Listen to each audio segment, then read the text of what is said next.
কবর বড় কঠিন জায়গা, কবর বড় কঠিন জায়গা,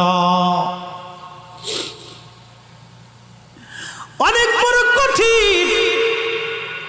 এই কবরখানা দেখে উসমান গনি জিন্নুরাইন কবরের পাশে দাঁড়ায় দাঁড়ায় থরথর থরথর করে কাঁপতেন।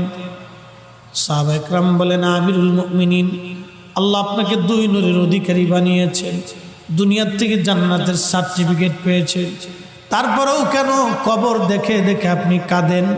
উসমান গনি বলতেন, সাহাবীরা রে, আমি আমার মাশূকের জবান থেকে শুনেছি এই কবর হলো প্রথম ঘাঁটি, এই কবর প্রথম ঘাঁটি। কবরের মধ্যে তিনটা প্রশ্ন করা হবে, মান রাব্বুকা ওয়া মা দীনুকা মা কুনতা তাকুলু ফি হাক্কি হাযার রাজুল।